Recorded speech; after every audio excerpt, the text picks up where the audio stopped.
ତାଙ୍କର ଜୀବନ କରୁଥିଲେ ସେଥିରେ ଦେଶର ଭଲ କଥା ଇତିହାସ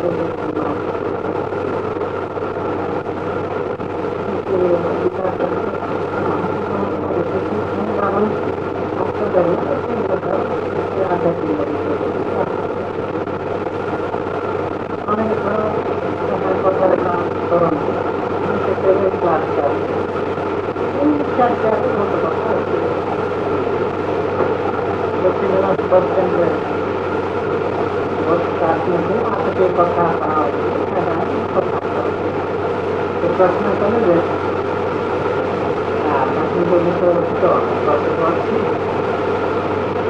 मनुष्य कर्तव्य कौन कौन सब पालन कर नियम कौन आपसे कौन कहले भगवान को देखी भगवान को देखी तार उत्तर किसी भी दे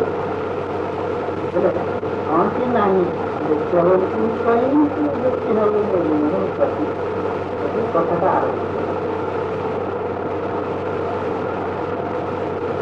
आपको फाइनल जहाँ से तारा सब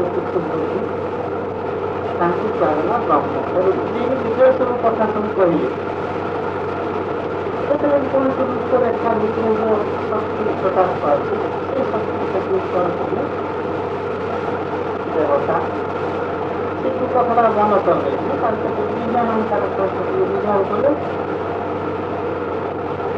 प्रत्येक वस्तु अणुपरमाणु तैयारी अणुपरमाणु देखा जाए अणुपरमाणु समष्टि ये दृश्य अणुपरमाणु देखा जाए तार गोटे घनीभूत अवस्था ही ये पत्थर माटी मनुष्य अणुकरण देखा जाए ठीक से जैसे आम ब्रह्म कहले ईश्वर आत्मा कहले सूक्ष्म सूक्ष्म घनीभूत अवस्था ही जैसे आम भगवान सामान्य देवता को पहुंचा चाहिए आत्मा को पहुंचा चाहिए ब्रह्म को पहुंचा मोह तो भगवान कला विशेष कर ईश्वर को पहुंचा ईश्वर को बेसी पहुंचा भगवान इतने देखिपार कि नहीं सूक्ष्म सूक्ष्म अवस्था देखें देखिपार घनीभूत अवस्था देखिपार जमी पानी की देखिपार से साफ कर स्पष्ट भाव देखा से हाइड्रोजन ऑक्सीजन भाव रूपांतरित से पानी की पड़े समस्त विचार करा भगवान देखिपार नहीं स्थूल रूप देखिपार भगवान को जान स्थूल अवस्था को मनुष्य अनुभव कर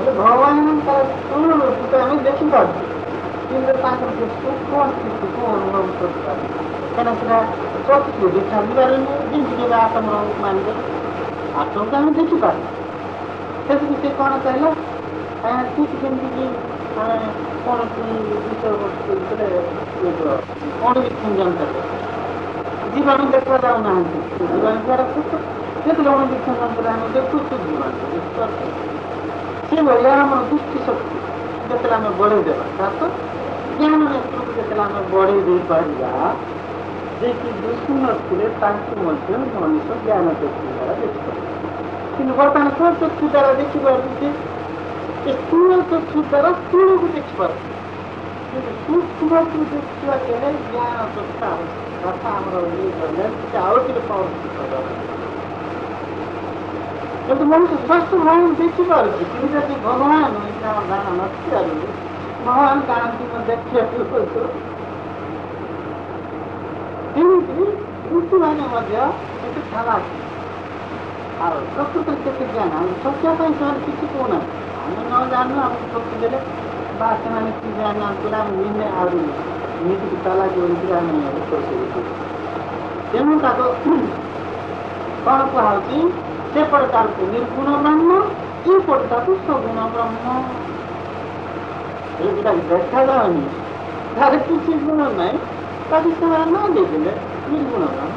ଏପଟେ ଯୋଉଟା କୃଷ୍ଣମାନ ସହିତ କ'ଣ କୁହାହେଲା ସଗୁଣ ବ୍ରହ୍ମ। ଆଉ ଭଗବାନ ଦେଖିପାରୁଛୁ ଆମେ ଦେଖିବା ଆମେ କ'ଣ ବିଚାର ସର୍ବସାଧାରଣ କ'ଣ ବିଚାର କରିବୁ ବୋଲେ ମଣିଷ ହୁଏ ତାର ମୃତ୍ୟୁ ଘଟିବ, ମୃତ୍ୟୁ ଘଟିବେ, ତାଙ୍କ ମନେ ଜଟା ଥିବ, ଖାଲି ଏମିତି କର ମାନେ ସଙ୍କଟରେ ଧରିକି ଏମିତିରେ ଯେଉଁ ଆମର କଳ୍ପନା ଆଗରୁ ରହିଛି ପୁରାଣ ପଢ଼ି ପଢ଼ି ସେଇ ଦୃଷ୍ଟିକୋଣରେ ଆମେ ବିଚାର ଆମ ବିଚାର ଧାରାଟା ଦୂରେଇ ଯାଇଥିବାରୁ ଆମେ ପ୍ରଶ୍ନ କରୁଛୁ ଭଗବାନ ଆମକୁ ଦେଖେଇ ପାରିବୁ। ଭଗବାନ ସମସ୍ତେ ଦେଖୁଛନ୍ତି କିନ୍ତୁ ଏଇଟା ଭଗବାନ ବୋଲି ଜାଣିପାରୁ, ଭଗବାନ ବୋଲି ଜାଣିପାରୁନାହିଁ। ମାନେ ଆମେ ସାକାର ବ୍ରହ୍ମଚାରୀ ଅନୁଭବ କରୁଛୁ କିନ୍ତୁ ନିର୍ଗୁଣ ବ୍ରହ୍ମକୁ ଅନୁଭବ କରିପାରୁ। ଯେତେବେଳେ ଆମର ଜ୍ଞାନ ବଢ଼ିଦେବା ଦୂରଦୃଷ୍ଟି ଆମର ଆସିଯିବ ତାକୁ ସୂକ୍ଷ୍ମକୁ ମଧ୍ୟ ଇଏ ଦେଖିପାରିବ, ଅନୁଭବ କରିପାରିବ, ବୁଝିପାରିବ। ସେତେବେଳେ ହିଁ ପ୍ରକୃତରେ ଆମର ଭଗବାନ ବୋଲେ ଆମେ ଭଗବାନଙ୍କୁ ସ୍ପଷ୍ଟ ଦେଖିପାରିବୁ, ବୁଝିପାରିବୁ। ଯେମିତି ମଣିଷର ଦୁଇପଟେ ଆଗପଟେ ପଛପଟେ, ଆଗପଟେ ମଣିଷର ଦୁଇପଟେ ଯେମିତି ଟଙ୍କାର ଦୁଇ ପାଖୁଡ଼ା, ଏପଟେ ଏପଟେ ଅଛି ସେପଟ, କିନ୍ତୁ ମଣିଷର ମଧ୍ୟ ଏପଟେ ଅଛି ପଛପଟେ ଅଛି, ଆଗପଟେ ଅଛି ପଛପଟେ। ହେଲେ ବି ସେଇ ଯେଉଁ ବ୍ରହ୍ମଙ୍କର ଗୋଟିଏ ପଟକୁ ଆମେ ଅନୁଭବ କଲୁ, କ'ଣ ସାକାର ଅବସ୍ଥାକୁ ନିର୍ଗୁଣ ଅବସ୍ଥାକୁ ଅନୁଭବ କରିପାରିବୁ। ସେତେବେଳେ ମାନେ ଆଗପଟେ ଯିଏକି ଦେଖିପାରୁଛୁ ସେଇ ପ୍ରକୃତରେ ମଣିଷକୁ ଦେଖିପାରୁଛୁ, ବିଚାର କରିବ ନା। ଆଗପଟକୁ ଦେଖିଥିଲେ ପଛପଟକୁ ଦେଖିଲେ ଆମର କିଛି ଜାଣେନି, ଆଉ ମଣିଷକୁ ଆମେ କ'ଣ ଚିହ୍ନିଲେ? କିଛି ବି ଚିହ୍ନିନି। ବର୍ତ୍ତମାନ କି ଅବସ୍ଥା ଆମେ ସମସ୍ତେ ଅଛୁ, ତାଠୁ ଅନୁଗୁଣ ଅବସ୍ଥାରେ ଅଛି। એટલે ଦ୍ୱିତୀୟ ପଟକୁ ଦେଖି ମଧ୍ୟ ଇଏ ଭଗବାନ ବୋଲିକି ଗୋଟେ ଅନୁମାନ ଆସିଲାଣି। ଆଉ ଗୋଟେ ପଟ ତ ପୁଣି ରହିଲା, ତେଣୁକରି ଯିଏକି ଦୁଇ ପଟ ଯାକ ଦେଖିପାରୁଛି, ଅନୁଭବ କରିପାରୁଛି, ସେ ହିଁ ପ୍ରକୃତିରେ ବ୍ରହ୍ମଙ୍କୁ ପ୍ରାପ୍ତ କଲା ବା ଅନୁଭବ କରିପାରିଲା ବା ତାଙ୍କ ଦ୍ୱାରା ଲୀନ ହେଲା ବୁଝିଥାଉଛି। ଦୁଇ ପଟ ଯାକ ମାନେ ଆମେ କେବଳ ଗୋଟିଏ ଏସବୁ କହିଲା ପରେ ସେ ବହୁତ ଖୁସି ହେଇଗଲେ। କାରଣ ତାଙ୍କ ପ୍ରଶ୍ନ ଥିଲା ଭଗବାନ ଦେଖି ହବ କି ବୋଲିକିରି, ଏବେ ଆମେ ନିଜେ ଦେଖିପାରୁଛୁ, ଦେଖିବ। ଏମିତି ପ୍ରଶ୍ନର ମୂଲ୍ୟ କିଛି ନାହିଁ। ଆମ ଅଜ୍ଞାନରେ ଏତେ ଅଜ୍ଞାନ ତଳକୁ ଆସିଯାଉଛି ଏଇଭଳି ପ୍ରଶ୍ନ ଆମେ ପଚାରିଥାଉ। ଏଇଭଳି ଜ୍ଞାନ ତାଙ୍କର ଆସିଯାଇଥିଲା କାହାର ଧ୍ରୁବ ପ୍ରହ୍ଲାଦଙ୍କର। ସେ ଛୋଟ ପିଲା ହେଲେ ତାଙ୍କ ବାପା ଯେତେବେଳେ ପଚାରିଲା କାହିଁକି ଭଗବାନ କୋଉଠି ଅଛନ୍ତି, ସେ କ'ଣ କରେ? ପ୍ରତ୍ୟେକ ଠାରେ ଅଛନ୍ତି, ଏ ସ୍ତମ୍ଭରେ ଅଛନ୍ତି କି ଆମ ଭିତରେ ମଧ୍ୟ ଅଛନ୍ତି। ତାପରେ ସେ ଦୁଇ ପ୍ରକାର ଦେଖିପାରୁଥିଲେ, ଗୋଟେ ସାକାର ତ ନିରାକାର, ସଗୁଣ ତ ନିର୍ଗୁଣ ଅନୁଭବ କରିପାରୁଥିଲେ। ପୁଣି ପ୍ରତ୍ୟେକ ପାଖରେ ସେ ଅଛନ୍ତି ବୋଲି କହିବାକୁ ସେ ବାଧ୍ୟ। କିନ୍ତୁ ଆମର ସେ ଜ୍ଞାନ ନଥିବାରୁ ଭଗବାନ ବୋଧେ ମନ୍ଦିରରେ ଥିବେ, ମାନେ ଆଉ କୋଉଠି ଥିବେ, ଆଉ କୋଉ ଲୋକରେ ଏଭଳି ଧାରଣା ଜ୍ଞାନ କେତେ ଭଗବାନ ସର୍ବବ୍ୟାପୀ କରିକି ମୁନି ଋଷିମାନେ କରୁଛନ୍ତି। ତେଣୁ ଆମେ ଦୁଃଖ ଅନୁଭବ କରିବା କଥା ଯେ ସେ ସର୍ବବ୍ୟାପୀ ଭଗବାନଙ୍କୁ ମୁଁ ଅନୁଭବ କରିପାରୁନାହିଁ। ନିଜେ ଆମେ ଦୁଃଖ କରିବା କଥା କିନ୍ତୁ ଜ୍ଞାନ ସର୍ବବ୍ୟାପୀ ଭଗବାନ କୌଣସି ନିର୍ଦ୍ଦିଷ୍ଟ ସ୍ଥାନରେ ଥିଲେ ନା ଆସିକି ଯିବାକୁ ପଡ଼ିବ, ନହେଲେ ତାଲା ପଡ଼ିଥିବ ମୁଁ ଦେଖି ହେବନି, ମୁଁ ଗୋଟେ ପ୍ରଶ୍ନ କରିଥାନ୍ତା। କୃଷି କ'ଣ କରୁଛନ୍ତି? ସର୍ବବ୍ୟାପୀ ସବୁଠାରେ ଅଛନ୍ତି, ଆଉ ସବୁଠାରେ ଯିଏ ଅଛନ୍ତି ତାଙ୍କ ଦେଖି ମଣିଷ ଦେଖିପାରିବ, ଜାଣିପାରିବ, ଅନୁଭବ କରିପାରିବ। ଆମେ ଯଦି ଅନୁଭବ କରିପାରୁନ ତାହେଲେ ତ ଆମେ ତଳସ୍ୟ ହିଁ ରହୁଛି, ତାକୁ ଯିବାର କ୍ଷମତା ଲଜ୍ଜିତ ହେବା। ପୁଣି ଆହୁରି ପ୍ରଶ୍ନ କରୁଛି ଭଗବାନଙ୍କୁ ଦେଖି ହେଉଅଛି, ଦେଖେଇ ସାରୁଅଛି, କେତେ ଲଜ୍ଜା। ଭଗବାନ ସ୍ପଷ୍ଟ ଭାବରେ ପ୍ରକାଶ ପାଉଛନ୍ତି, ମୁଁ ଯେମିତି ଅନୁଭବ କରିବା କଥା ମୁଁ ତାଙ୍କୁ ବୁଝିପାରୁନି, ଅନୁଭବ କରିପାରୁନି। ଯିଏ ଭାବ ପୋଷଣ କରିବ ନିଶ୍ଚିତ ଭାବରେ ସେ ତାଙ୍କୁ ଅନୁଭବ କରିପାରିବ, ସେ କ୍ଷଣ ତାର ପ୍ରକାଶ ପାଇବ। ଆଉ ଯେତେବେଳେ ପ୍ରଶ୍ନ ଆସୁନି ଆଉ ଉତ୍ତର କରିପାରିବ, ନିଜ ଭିତରେ ସେ ପ୍ରଶ୍ନ ଆସିଲେ ଉତ୍ତର ମଧ୍ୟ ଆସୁନି, ନିଜ ଭିତରେ ଦୂରରେ ଏଇଭଳି ତାକୁ ଉତ୍ତର ଦିଆଯାଉଛି। ଅନ୍ୟ ଗୋଟେ ବିଷୟ କହୁଛି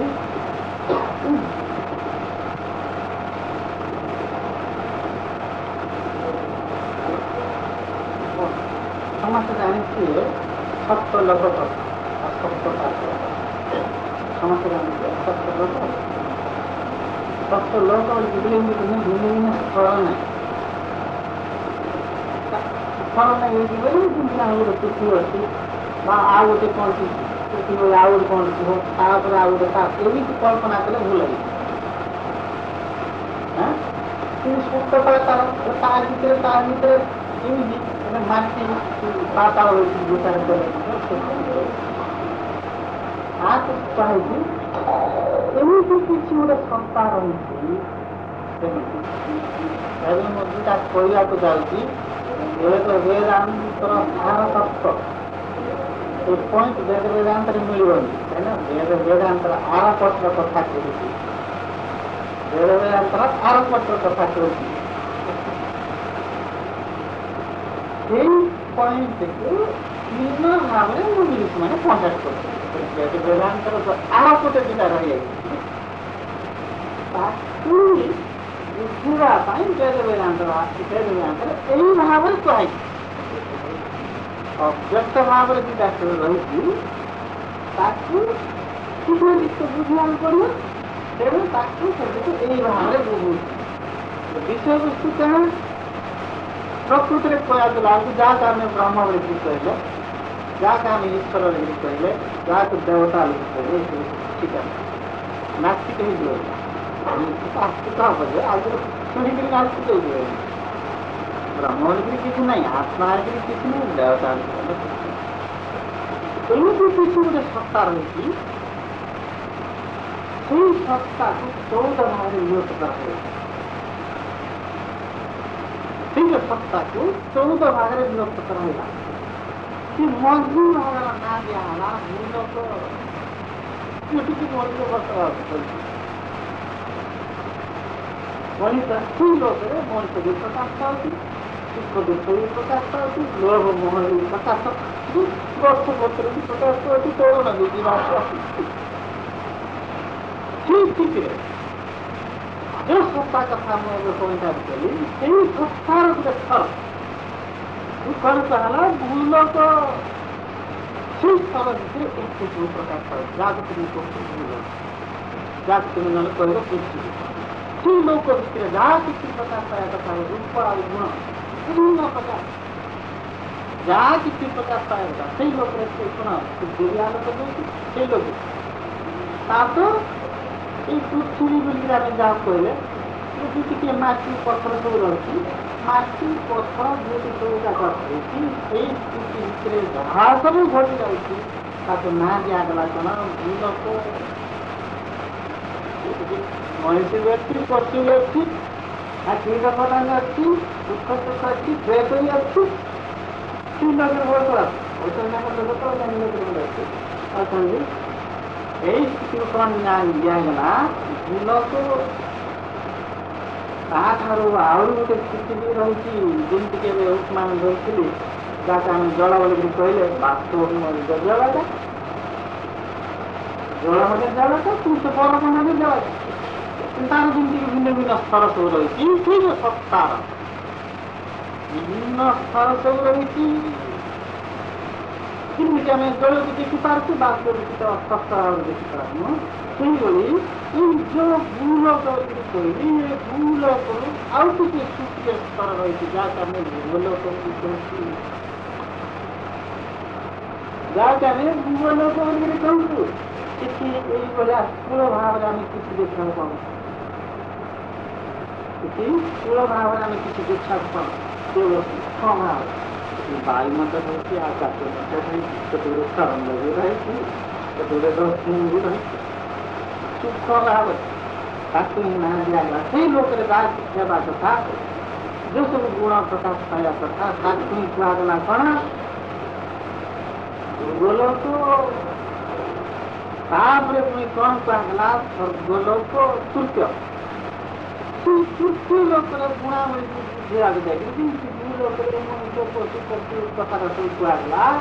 ସ୍ୱର୍ଗରେ ସେମାନେ ସବୁ ରହିଲେ ଦେବତାମାନେ ଶକ୍ତିର ବିଭିନ୍ନ କ'ଣ ଗୁଣ ଅନୁସାରେ ଏଇଟା ଗୁଣ ଭିତରେ ଯେଉଁ ଆତ୍ମା ପ୍ରକାଶ ପାଏ ଶକ୍ତିର କୋଉଥିରେ ରୂପ ନଥାଏ ଯେମିତି ବାୟୁ ଅଛି ବାୟୁ ଭିତରେ କିଛି କ୍ଷମତା ରହିଛି ଦେଖାଯାଉଛି ଠିକ୍ ସେମିତି ଗୋଟେ ସ୍ତର ଗୋଟେ ରହିଛି ସେ ସ୍ତରରେ କେବଳ ବିଭିନ୍ନ କ୍ଷମତା ସବୁ ପ୍ରକାଶ ପାଉଛି ତାକୁ ଆମେ କ'ଣ କହିଲେ ଦେବତା ତେଣୁ ସ୍ୱର୍ଗରେ ସେମାନେ ରହନ୍ତି ଦେବତା ରହନ୍ତି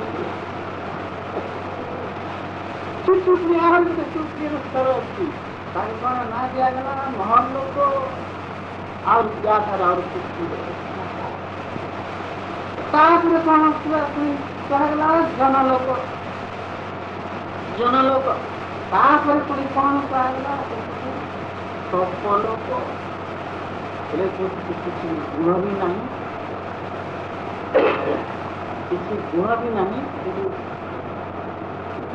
ଆମେ କ'ଣ ଗୀତାରେ ମଧ୍ୟ ଅଛି ଗୁଣାତୀତ ଅବସ୍ଥାକୁ ପହଞ୍ଚିଲେ ଗୁଣାତୀତ କଥା ଲେଖାନି ଗୀତାରେ ମଧ୍ୟ ଗୁଣାତୀତ ଆରୋପ କଥା ଯେତେବେଳେ କି ଲୋକ ସପ୍ତ ଲୋକ ଏଠି ମଧ୍ୟ ଗୁଣ ଅଛି ତୃତୀୟ ସ୍ୱର୍ଗ ଲୋକ ତୃତୀୟ ସ୍ତର ସେଠି ମଧ୍ୟ ଗୁଣ ଅଛି ଦେବତାଙ୍କର ବିଭିନ୍ନ ଗୁଣ ବିଷ୍ଣୁଙ୍କର ଭିନ୍ନ ଗୁଣ ବ୍ରହ୍ମାଙ୍କର ଭିନ୍ନ ଗୁଣ ସେଯାକ ରହିଛି ସେମିତି ଯାଉ ଯେତେବେଳେ ସ୍ୱର୍ଗଲୋକକୁ ମଣିଷ ପହଞ୍ଚୁଛି କିଛି କେବଳ ଭାବ ସ୍ତର ଛଡ଼ା କିଛି ୟା ଭିତରେ ପଞ୍ଚାୟତ କରତେ ଗୁଣ ଭିତରେ କିଏ ଆସିଲା ସେଇ ସ୍ତରକୁ କ'ଣ କୁହାଗଲା ସତ୍ୟଲୋକ ତାପରେ ଯେତିକି କ'ଣ କୁହାଗଲା ସତ୍ୟଲୋକ ତାପରେ ସେ ଯେଉଁ ସତ୍ତାର କଥା ମୁଁ ବର୍ତ୍ତମାନ କଣ୍ଟାକ୍ଟ କରିଥିଲି ସେଇ ସତ୍ତାର ସ୍ୱରୂପ ଯୋଉଠି ରହିଛି ବା ସେଇ ସ୍ଥିତିକୁ କଣ୍ଟାକ୍ଟ କରିବାକୁ କଣ୍ଟାକ୍ଟ ନାଁ ଦିଆଗଲା ସତ୍ୟଲୋକ ସେଇ ସତ୍ୟଲୋକର ଯେମିତି ଭୂଲୋକରେ ଏସବୁ ଯାକ ମଣିଷ ପଶୁ ଗଛପତ୍ର ପବନ ଆସିବା ବର୍ଷା ହେବା ଯାହା କିଛି ବର୍ଷାରୁ ଆକୁ ଗୋଟେ ନାଁ ଗୋଟେ ଦିଆଗଲା କ'ଣ ଭୂଲୋକ ବୋଲିକିରି ଭୂଲୋକର ପ୍ରଧାନ ବିଷୟବସ୍ତୁ କ'ଣ ବୋଲେ ମଣିଷ ୟା ଭିତରେ ସୁପ୍ରିୟ ଭାବରେ କିଏ ପ୍ରକାଶ ଥିଲା ପଶୁ ବୋଲି ପ୍ରକାଶ ମଣିଷକୁ ଯେମିତି ପଏଣ୍ଟ କରୁଛି ସେଇ ସତ୍ୟଲୋକର ସମବାୟ ବିଷୟବସ୍ତୁକୁ ପଏଣ୍ଟ କରିବା ପାଇଁ ସେ ନାଁ ଦିଆଗଲା ବ୍ରହ୍ମ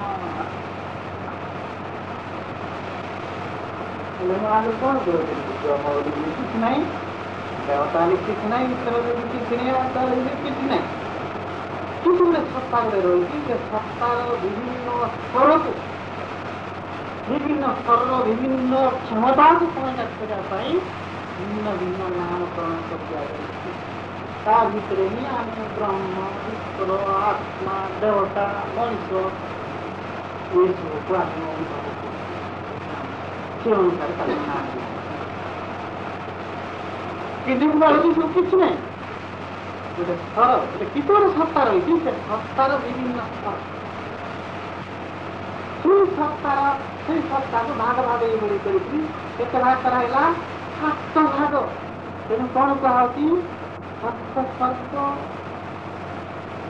ତାର ସୂତ୍ରରେ ଯାକ ଆମେ ସ୍ୱର୍ଗ ବୋଲି କହିଲେ ସପ୍ତ ସ୍ୱର୍ଗ ବୋଲି କହିଲେ ବିଭିନ୍ନ ସ୍ୱର୍ଗର ଅଧିପତି ତା ପ୍ରଧାନ ବିଷୟବସ୍ତୁ ଯେମିତି ଈଶ୍ୱର କହିଲେ ଆତ୍ମା କହିଲେ ଦେବତା କହିଲେ ଆସ୍ଥା କ'ଣ କହିଲେ ବ୍ରହ୍ମର ଯଦି କିଛି ବି ଗୁଣ ନାହିଁ ଯିଏକି ସର୍ବବ୍ୟାପୀ ସେଇ ସ୍ଥିତିକୁ କଣ୍ଟାକ୍ଟ କରିବା ପାଇଁ କ'ଣ କାରଣ ବ୍ରହ୍ମ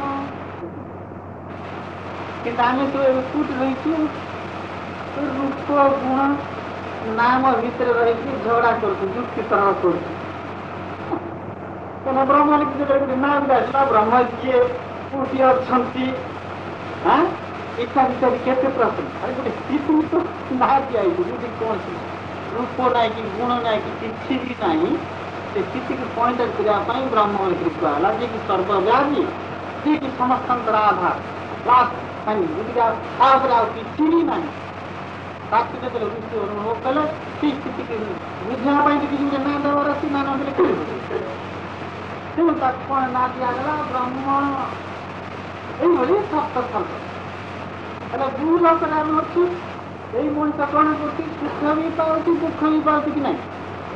ସୁଖ ପାଉଛି, ଦୁଃଖ ପାଉଛି ନା ସବୁ ସୁଖ କା ପାଉଛି? ଦୁଃଖ ମଧ୍ୟ ପାଉଛି, ତା ସହ ଅଧା ଦୁଃଖ ଅଧା ସୁଖ ବିସ୍ତୃତ ଆମର ଅଛି। এইখানে আরো যদি তরুণ আমি যদি বিচার করি তার কথা তাকে সাত ভাগে বিভক্ত করা হয়েছে। আর যদি তার ভিতর করে বসা তলাতল কিছু পুলিকে কিছু বললাম না, তাঠু আহরি লয়েছে, তাঠু লয়েছে, তাঠু লয়েছে, তার লোকে তাকে সাত ভাগে বিভক্ত করা হয়েছে। হ্যাঁ, ସେଇଠୁ ମଧ୍ୟ ବିଭିନ୍ନ ଲୋକରେ କ'ଣ ସବୁ ଯେମିତି ମାଟି ଭିତରେ ଯେମିତି ଚେକ୍ ଦିଆଯାଉଛି ଯେମିତି ସ୍ତରରେ ସେ ସବୁ ପ୍ରକାଶ ସେ ତାଠୁ ତଳ ତାର ତଳ ତାର ତଳାଠୁ ମୁଖ୍ୟ କରୁଛି ଅବା ସେଥିରେ କେତେ ତାର ତ ବୁଝା ଯାଉଛି ଯେ କିଛି ଗୋଟେ ସତ୍ତା ରହିଛି, ସେ ସତ୍ତାକୁ ଋଷି ଅନୁଭବ କଲା ପରେ ତାକୁ କୋଉ ଭାବରେ ବିଭକ୍ତ କରିଦେଇକି କୋଉ ଭୋଗ ନକରିକି এটা কি অর্থ? এটা হচ্ছে ব্যাকগ্রাউন্ড, ব্যাকগ্রাউন্ডের কথাটা রয়েছে। তাকে নাম রূপ ଦେଇକିରି କଳ୍ପନା କରିକିରି ଏପଟେ ଶାସ୍ତ୍ର ଏପଟେ ବ୍ୟାକଗ୍ରାଉଣ୍ଡ କଥା ଏଇଆ ସେ ଅବ୍ୟକ୍ତ ସତ୍ତାକୁ କିଛି ରୂପରେଖା ଦେଇକିରି ଲୋକମାନଙ୍କୁ ବୁଝେଇବା ପାଇଁ ବିଭିନ୍ନ ଲୋକ କଳ୍ପନା କରାଯାଇଛି, ବିଭିନ୍ନ ଲୋକର ଦେବତା କିଛି କୋଉ ଲୋକରେ କ'ଣ ସବୁ ହଉଛି ଇତ୍ୟାଦି ଇତ୍ୟାଦି ଇତ୍ୟାଦି ବିଷୟ କରିବାକୁ ଲେଖା ଏମିତି ସେ ଅବ୍ୟକ୍ତ ସତ୍ତାର ବିଷୟବସ୍ତୁକୁ ବ୍ୟକ୍ତ କରିବା ପାଇଁ ଏତେ ଶାସ୍ତ୍ର ଲେଖା କେତେ ଶାସ୍ତ୍ର ଲେଖା ହେଇଛି ଯେ ବେଦ ତ ଚାରିଟା ସେ ଚାରିଟା ବେଦକୁ ଏକ୍ସପ୍ଲେନ୍ କରିବା ପାଇଁ ପ୍ରତ୍ୟେକ ବିଷୟକୁ ଡିଟେଲ ଭାବରେ ଏକ୍ସପ୍ଲେନ୍ କରିବା ପାଇଁ ଆଉ 1180 ନା 60ଟା ଗ୍ରନ୍ଥ ଲେଖିବାକୁ ପଡ଼ା ସାତଟା ବେଦକୁ ଏକ୍ସପ୍ଲେନ୍ କରିବା ପାଇଁ ଇଏ ଡିଟେଲ ଭାବରେ କେତେଟା ଗ୍ରନ୍ଥ ଲେଖା ହେଲା? 1180 ନା 60। ଏତିକି ଗ୍ରନ୍ଥ ପଢ଼ିବା ପାଇଁ ମୁନି ଋଷିମାନେ ହିସାବ କରିଛନ୍ତି ଆମକୁ 50 ବର୍ଷ ଲାଗିବ। 50 ବର୍ଷ ପଢ଼ିଲେ ଯୋଉ ଜ୍ଞାନ ହେବ ବ୍ୟାକଗ୍ରାଉଣ୍ଡରେ ବେଦାନ୍ତର ବ୍ୟାକଗ୍ରାଉଣ୍ଡରେ ଜ୍ଞାନ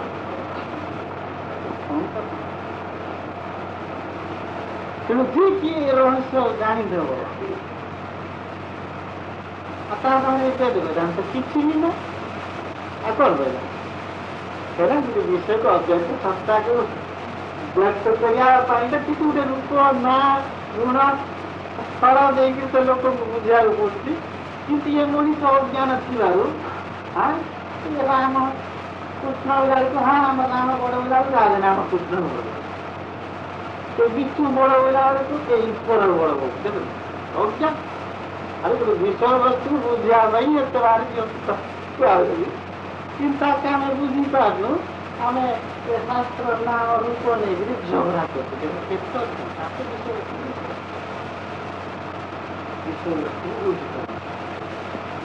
ତେଣୁ ମୋଟାମୋଟି ବୁଝାର ସେ ବୁଝିପାରୁ ତ ଯୋଉ ରୂପ ରେଖା ନେଇକିରି ଏ ମଣିଷ ଶାସ୍ତ୍ର ଲେଖିଲା, ଅଜ୍ଞାନୀ ମଣିଷ ସେଇ ରୂପରେଖାକୁ ପଢ଼ିଲା ପରେ ଶୁଣିଲା ପରେ ରାମଚନ୍ଦ୍ର ଝଗଡ଼ା ହେଉଛି ରାମଚନ୍ଦ୍ର ଈଶ୍ୱର ଅଛନ୍ତି, ସେ ଗୋଟେ ତ୍ରିଶୂଳ ଧରିଥିବେ ବୋଲେ ଆଗ ସେ ତ୍ରିଶୂଳ ଆଣି ଦେଖାଦେବେ। କାରଣ ଆମର ଭାବ ଯେମିତି ଲେଖିବୁ ଯେମିତି ଯାହାକୁ ଈଶ୍ୱର କିଛି ନାହିଁ, ନିର୍ଦ୍ଦିଷ୍ଟ ସ୍ତରର ଗୁଣାବଳୀକୁ ପ୍ରଜେକ୍ଟ କରିବା ପାଇଁ ଈଶ୍ୱରକୁ କୁହାଯାଇଛି।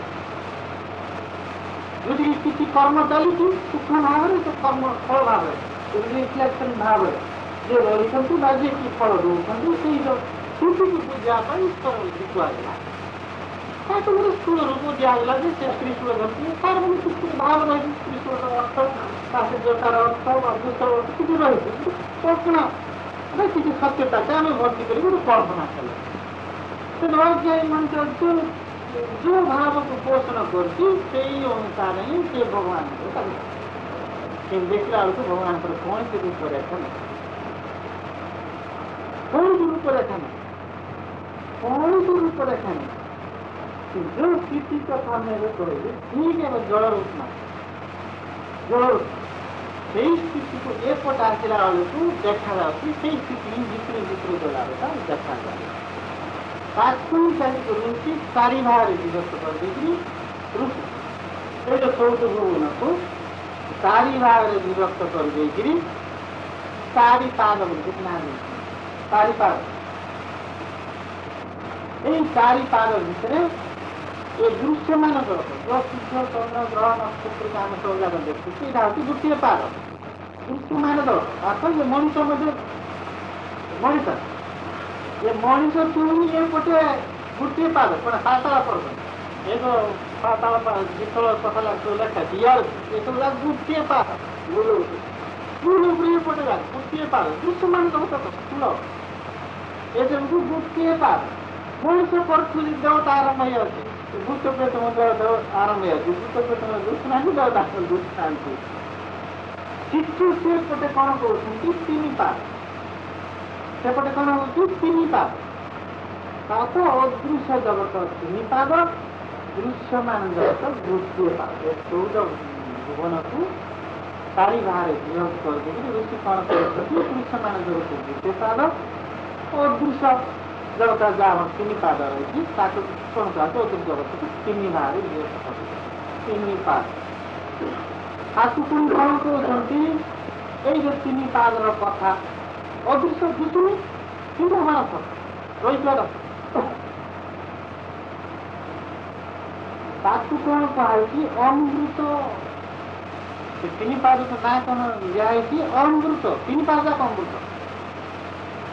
ଦୃଶ୍ୟମାନ ଜଗତ ହେଉଛି ମୃତ ହେଲେ ଅମୃତ ନାହିଁ ବିଷ ମୃତ ତାର ସ୍ଥୂଳ ଜଗତ ପ୍ରତି ମୁହୂର୍ତ୍ତରେ ପରିବର୍ତ୍ତନ ହେଉଥିବାରୁ ଆଜି ଅଛି କାଲିକି ନଥିବ ବା କିଏ କାହା ପାଇଁ କାନ୍ଦିବ କିଏ ଜନ୍ମ ହେବ ତ ମରିବ ଇତ୍ୟାଦି ଇତ୍ୟାଦି ତେଣୁ ଏସବୁ ବିଷ ଆଉ ଦୁଃଖମୟ ଏ ପ୍ରଥମ ପାଦଟା।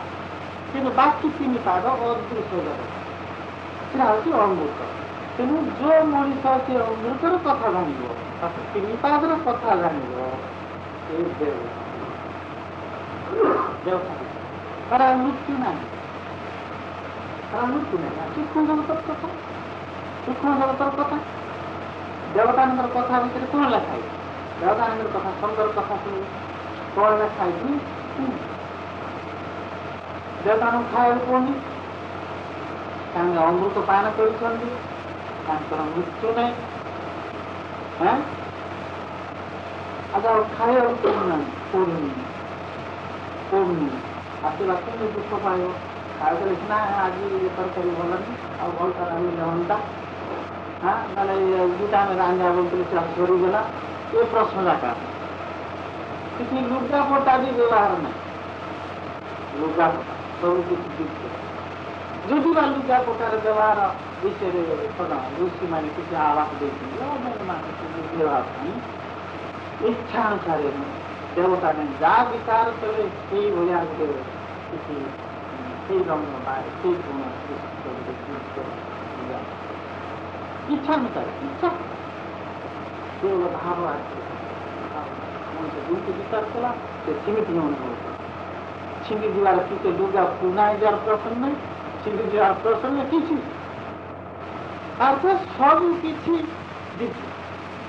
ଋଷି କ'ଣ କହିଲେ ତାକୁ ଅମୃତ ତେଣୁ ଯିଏକି ସେ ତିନି ପାଦର କଥା ଜାଣିଛି ସେ ତେଣୁ ଏଇ ମଣିଷ ଭିତରେ ଧୀରେ ଧୀରେ ଜ୍ଞାନ ବଳରେ ସେ ସବୁ ଅନୁଭବ କରିବାକୁ ଯାଉଛି ଯେମିତି ପ୍ରଥମ ରାସଙ୍କ କଥା କହୁଛନ୍ତି ପ୍ରଶ୍ନ କରିଛି ଆପଣ ଦେଖାଯାଉଛି ସିନା ଦେଖିପାରିବେ ଯେତେବେଳେ ନିଜର ଜ୍ଞାନ ଦ୍ୱାରା ସେ ଭିତରୁ ସବୁ ସେ ଜାଣିପାରୁଥିବ ସେ ଗୁଡ଼ା ଅନୁଭବ ତାକୁ ମଧ୍ୟ ଆସିବ ସିଏ ଆନନ୍ଦ ଆସିବ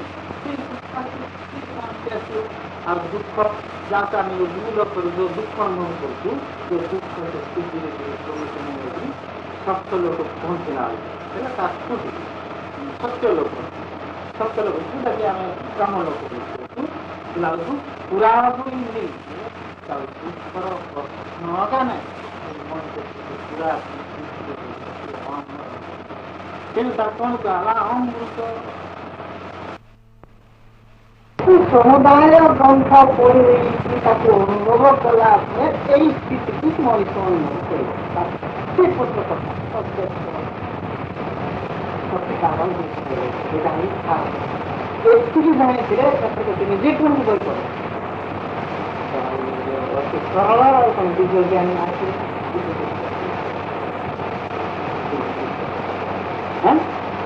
ହେଲେ ଏବେ ଆଉ ଟିକେ ଆଗ କ୍ଲିୟର କରିବା ପାଇଁ କେତେଟା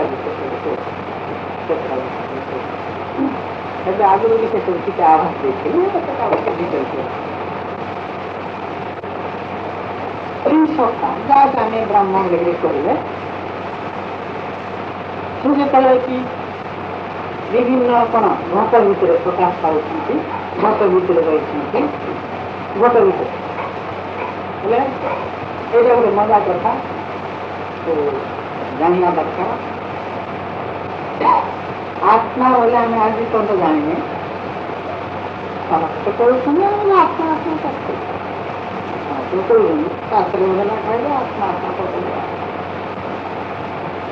ତେଣୁକରି ଅନେକ ସମୟରେ ବି ଆମେ ଏମିତି ବିଚାର କରୁଛୁ ଆତ୍ମାକୁ ଆମର ଜ୍ଞାନ ଅନୁସାରେ ଧରି ନେଉଛୁ ଧରି ନେଇକରି ପ୍ରତ୍ୟେକ ଖାଇଦେଇକି ଆତ୍ମକୋଷରେ ପ୍ରତ୍ୟେକ ଖାଇଦେବି ଯୋଗ ଶାସ୍ତ୍ର କ'ଣ କହୁଛି ଯିଏକି ପେଟେ ଖାଇଦେବ ସେ ଯୋଗ କରିପାରିବନି କି ଆତ୍ମାକୁ ଜାଣିପାରିବ ସେପଟେ ଲେଖା ହେଇଛି ଆମେ ପେଟେ ଖାଇ ଦେଇକିରି ଆତ୍ମକୁ ସର୍ବତି ଦୌଡ଼ିକି ଶୋଇପଡ଼ୁ ସେ କ'ଣ ଜାଣିବ ନିଦକୁ ପଳାଇଥିବ ଏଇଭଳି ଭାବରେ ଆତ୍ମାକୁ ଆମେ ବୁଝିନେଇ ଆଉ କେଡ଼େ ଦୁଃଖର କଥା ତାର ତ ଭାରତୀୟ ମାନେ ଯେଉଁ ସବୁ ବିଷୟବସ୍ତୁ 14 ଲୋକର କଥାକୁ ପୁରାପୁରି ଜାଣିକରି ସେମାନେ ଯେଉଁଭଳି ଭାବରେ ତାକୁ ବିଜୟନାମ କରିଥିଲେ ସେ ଅବ୍ୟକ୍ତ ସତ୍ତାକୁ ଆଜି ସାଧାରଣ ଲୋକ ବର୍ଦାବି ଏବେ ମାନେ ଆମେ ଦୁଃଖ କରିବା କଥା ଆଉ ଗର୍ବ ମଧ୍ୟ କରିବା କଥା ସେଇ ଭାରତୀୟ ଋଷି ପୁତ୍ର ଆମେ ଋଷି ଅନୁଭବ କରୁଥିଲେ ସେଇ ଅବ୍ୟକ୍ତ ସତ୍ତାକୁ କିନ୍ତୁ ସେଇ ଆତ୍ମାକୁ ଆଜି ସେଇ ଭାରତୀୟ ହେଇକି ମଧ୍ୟ ଆମେ ତାକୁ ଅନୁଭବ କରିପାରିବୁ ସେଇ ଭାରତୀୟ ଆମର କ'ଣ ବଣିତରେ ଥିବା କ'ଣ ସେଇ ଋଷିମାନେ ହିଁ ତାକୁ ଅନୁଭବ କରୁଥିଲେ ସେଇ ବୟସରେ ଆମେ ଜନ୍ମ ହେଇକରି ମଧ୍ୟ ଆମେ ତାକୁ ଅନୁଭବ କରିପାରିବୁ ଆମେ ଯେତେବେଳେ ତାକୁ ଅନୁଭବ କରିପାରୁନୁ ଆଉ କାରଣ ଲୋକ ଅନୁଭବ କରିବେ ପ୍ରଶ୍ନ ହିଁ କରୁଛୁ ଭାରତୀୟ ଯଦି ଅନୁଭବ କରିପାରୁନି କାରଣ ଲୋକର ଅନୁଭବ କରିବେ ତୁମେ ସବୁ ଜାଣିଥିବା 5-6 ବର୍ଷ ତଳେ ସମାଜରେ ବି ବାହାରିଥିଲା ରାଷ୍ଟ୍ରଦୀପରେ ମଧ୍ୟ ବାହାରୁଥିଲା କିଏ ଜଣେ ଡାକ୍ତର ତାର କିଛି ଜ୍ଞାନ ରହିଛି ଗୋଟେ ଶବକୁ ଓଜନ କଲେ ମରିଗଲା ପରେ ଓଜନ କଲେ ଯେତିକି ତଫାତ ଆସିଲା ଏଇ ତଫାତ ହିଁ ଆତ୍ମାର ଓଜନ ବୋଲିକିରି କହିଲେ କେଡ଼େ ଲଜ୍ଜାର କଥା ସବୁ ଜାଣିଥିଲେ କଥା ଗୋଟେ ବଞ୍ଚିଥିଲା ଅବସ୍ଥାରେ ଓଜନ କଲେ ମରିଲା ପରେ ଓଜନ କଲେ ଯେତିକି ତଫାତ ଆସିଲା କମି ଯାଇଥିଲା ଟିକେ ସବୁ ହେଇଗଲା ପରେ କମି ଯାଇଥିଲା ଯେତିକି ତଫାତ ଆସିଲା ଏଇଟା ହିଁ ଆତ୍ମାର ଓଜନ ଆତ୍ମାର ଓଜନ ଆତ୍ମାର କ'ଣ ଓଜନ ଆତ୍ମାର କ'ଣ ଓଜନ କହିବା ମାନେ ଗୁଣ ପଳାଥିଲା କିନ୍ତୁ ଭାରତୀୟ ଋଷି କେତେ ଚାଲାକ କେତେ ଜ୍ଞାନୀ ଓଜନ କହିବା କେମିତି ଗୁଣ ଗାଇଥିଲା ସେ ତାର କ'ଣ ଗାଇଲି ତାର ଗୁଣ ନାହିଁ ରୂପ ନାହିଁ ତାକୁ ଗୁଣ ଭାବରେ କେମିତି ଓଜନ କରିବ ଆତ୍ମାର କେମିତି ଓଜନ କରିବ ତେଣୁ ଆମେ ବୁଝିବାର ଅଛି ଯେ ଆତ୍ମା ଯେ କେତେ ସୂକ୍ଷ୍ମ କୋଭଳି ଭାବରେ ଅଛି ସେ ଭିତରେ ଟିକେ ଧାରଣା ଦିଆଯାଏ କିଛି ଧାରଣା ତାକୁ ବୁଝିଲେ ମଧ୍ୟ ବୁଝି ହେବନି ଏମିତି ଏଠି ସଂସ୍ଥା ତେବେ କ'ଣ କହନ୍ତି ପ୍ରଥମରେ କହିଲି ପ୍ରତ୍ୟେକ ଘଟ ଭିତରେ ଆତ୍ମା ମଣିଷ ମଧ୍ୟ ଗୋଟେ ଘଟ ଗଛ ମଧ୍ୟ ଗୋଟେ ଘଟ ପଥର ମଧ୍ୟ ଗୋଟେ ଘଟ ସୂର୍ଯ୍ୟ ମଧ୍ୟ ଗୋଟେ ଘଟ ସୂର୍ଯ୍ୟ ମଧ୍ୟ କେତେ ଗୁଡ଼ିଏ ଅଣୁପରମାଣୁ ତିଆରି ହେଇଛି ମଣିଷ ମଧ୍ୟ କେତେ ଗୁଡ଼ିଏ କୋଷରେ ତାର ଶରୀର ତିଆରି ହେଇଛି ବୁଝିନାହାନ୍ତି ଯେ ପ୍ରତ୍ୟେକ କୋଷ ମଧ୍ୟ ଗୋଟେ ଘଟ ପ୍ରତ୍ୟେକ କୋଷ ଯୋଉଠି ଗୁଣ ଅଛି ରୂପ ଅଛି ଯୋଉଠି ଗୁଣ ଅଛି ରୂପ ଅଛି ସେଇଟା ମଧ୍ୟ ଗୋଟେ ଘଟ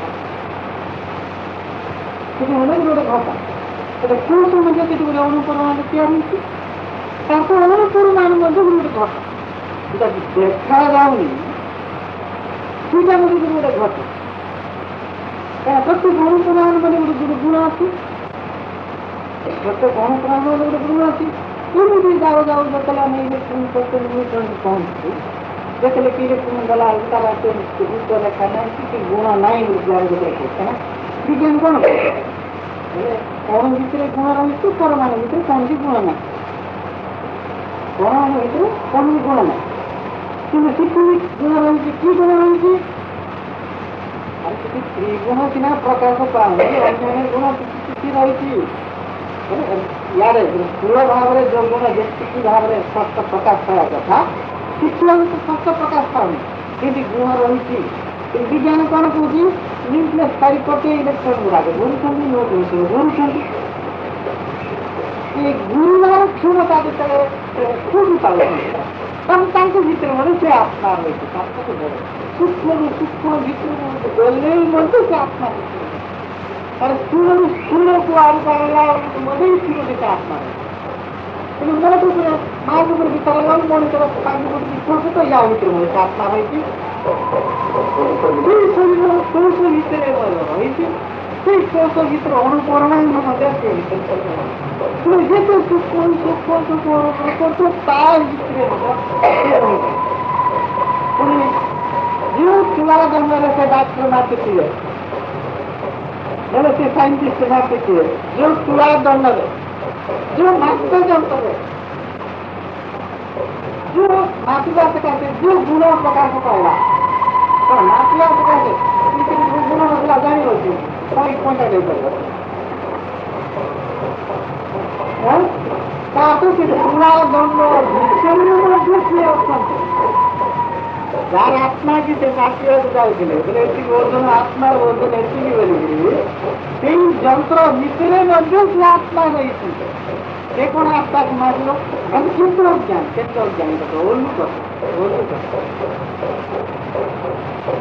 ଭାରତୀୟ ମୁନି ଋଷିଙ୍କର ଜ୍ଞାନକୁ ବୁଝିବା ପାରୁନାହାନ୍ତି। 1000 ଭାଗ କ'ଣ 1,00,000 ଭାଗରୁ ଭାଗେ ମଧ୍ୟ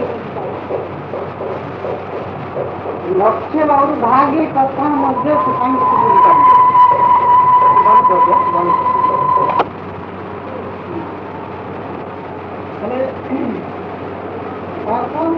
ସେ ତୁଳା ଯନ୍ତ୍ର ମଧ୍ୟ ଯନ୍ତ୍ର ସମାପ୍ତି ତା ଭିତରେ ତାକୁ ବୁଝିବା ପାଇଁ ସେ ଯେଉଁ ଆତ୍ମାର ସୂକ୍ଷ୍ମତାକୁ ବୁଝିବା ପାଇଁ ଭାରତୀୟ ଋଷି କ'ଣ କହୁଛନ୍ତି? ସେ ଅଗ୍ନିରେ ପଡ଼ିବେ ନାହିଁ। ଅଗ୍ନି ଭିତରେ ଯେତେବେଳେ ଆତ୍ମା ରହିଛି ନା ଅଗ୍ନି କେମିତି ବାୟୁ ତାକୁ ଉଡେଇ ପାରିବ ନାହିଁ, କାରଣ ବାୟୁ ଭିତରେ ଯେତେବେଳେ ସେ ଆତ୍ମା ରହିଛନ୍ତି ଯାହାଦ୍ୱାରା କି ବାୟୁ ଗତିଶୀଳ ଅଛି। ଆଉ ବାୟୁ ତାକୁ ଥଣ୍ଡା ଭାବେ ପିନ୍ଧିବେ ନାହିଁ। ଆଉ ଥଣ୍ଡା ଭିତରେ ଯେତେବେଳେ ସେ ଆତ୍ମା ରହିଛି ନା ଥଣ୍ଡା ଭାବେ କେମିତି ପିନ୍ଧେ? ଏଥିରୁ ବୁଝାଯାଉଛି ଆତ୍ମାର ସୂକ୍ଷ୍ମତାକୁ ସେମାନେ କେମିତି ଜାଣିଥିଲେ? ଭାରତୀୟ ଋଷି ଥଣ୍ଡାଦାରୁ ବି ଚିହ୍ନିବେନି, ନିଆଁରୁ ପଡ଼ିବେନି, ନିଆଁ ଭିତରେ ନିଆଁ ତାକୁ ପଡ଼ିବ। ଆମେ ଦେଖିବା ମରିଗଲା ପରେ ତାକୁ ଜୀବନ ଚାଲିଗଲା ବୋଲି ଆମେ କହୁଛୁ, ଜୀବନ ଚାଲିଗଲା ତାର ଆତ୍ମା ଚାଲିଗଲା ବୋଲି କହୁଛୁ, ଆତ୍ମା ଚାଲିଗଲା ବୋଲି କହୁଛୁ। ପ୍ରକୃତରେ ଦେଖିବା ଗଲା ବେଳକୁ ଆତ୍ମା କୁଆଡ଼େ ଯାଉନି, ଆତ୍ମା କୁଆଡ଼େ ଯାଉନି। ଯାହାକୁ ଆମେ ଜୀବ ବୋଲିକିରି କହୁଛୁ, ଜୀବ ସେ ହିଁ ଚାଲିଯାଉଛି। ଆତ୍ମା ସବୁଠାରେ ଥିବାରୁ ସେ ଜୀବ ଭାବ ସାଙ୍ଗରେ ମଧ୍ୟ ଆତ୍ମା ରହିଛି, ଶବ ଭିତରେ ମଧ୍ୟ ଆତ୍ମା ରହିଛି। ଆତ୍ମା ସବୁବେଳେ ଯେଉଁ ଜୀବ ଭାବ ଏଠି ଥିଲା, ଯେଉଁ ଜୀବ ଭାବ ଏଠି ଥିଲା, ସେ ଜୀବ ସାଙ୍ଗରେ ଆତ୍ମା ପ୍ରଥମେ ରହିଥିଲା।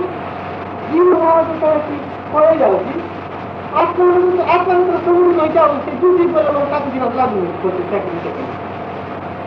କିନ୍ତୁ ସବୁ ଭିତରେ ମାନେ ଆତ୍ମା ରହିଛି, ସବୁ ଭିତରେ ଯଦି ନାହିଁ ଶବ କେମିତି କରୁଛି, ସ୍ୱପ୍ରାପ୍ତ କେମିତି ହେଲା?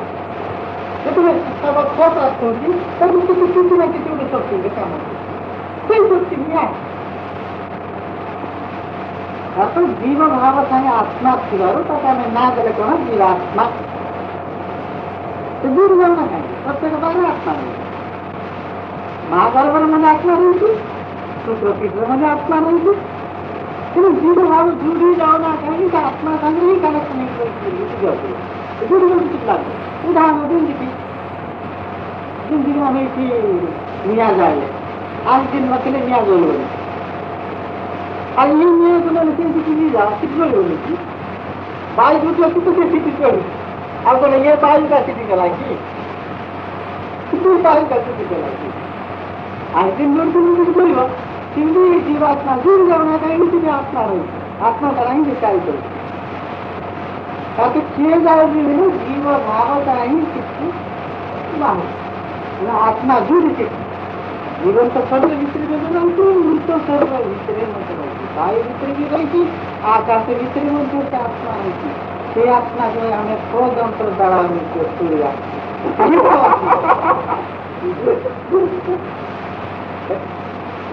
ଦେଖ ବୋଲେ ବୈଜ୍ଞାନିକ କିନ୍ତୁ ଅନୁନି ରୁଚି ତାର ସୂକ୍ଷ୍ମର ଦର୍ଶିବା ପାଇଁ ହିଁ ନିଆଁରେ ସେ ପଡ଼ିବନି, ଅନ୍ଧକାରରେ ଛିଡ଼ିବନି, ବାୟୁଟା ପୋଡ଼ି ପାରିବନି ପିଲା ବେଳକୁ, ହଁ ଜଳଟାକୁ ବୁଡ଼େଇ ପାରିବନି। ତାକୁ ଆମେ କେମିତି ଆମେ ଶୁଣିପାରିବା? ଏତେ ଲକ୍ଷ୍ୟ ଆଉ ଭାଗ୍ୟ ବୋଲି ଆମେ ଶୁଣିପାରିବା।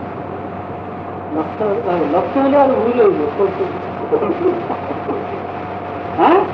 এইভাবে ভাବରେ ଯିଏକି ଆତ୍ମାକୁ ଜାଣେ ଏବେ ଦେଖା କଥାଟା କୁଆଡ଼େ ଆସୁଛି।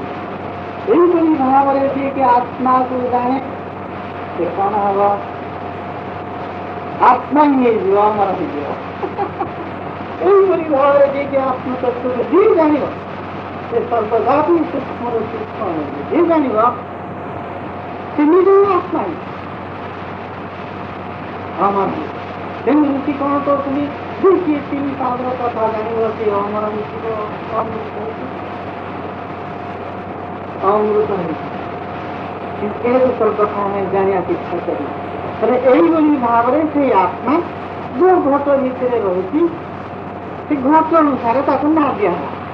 ଯେତେବେଳେ କ'ଣ କିଛି କ'ଣ ଦିଟା ଗୋଡ଼ ଆଖି କାନ ତାକୁ ଆମେ କ'ଣ କରିବୁ? ଯେତେବେଳେ ଏଇ ରୂପରେଖାରେ ପ୍ରକାଶ ପାଉଛି ତାକୁ ଆମେ ନାଁ କ'ଣ ଦେଲେ? ମଣିଷ।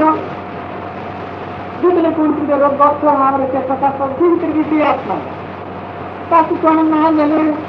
ଗଛ। ଯେତେବେଳେ ଚାରିଟା ଗୋଡ଼ ଯାଏ ତାକୁ ନାଁ ଦେଲେ ପଶୁ।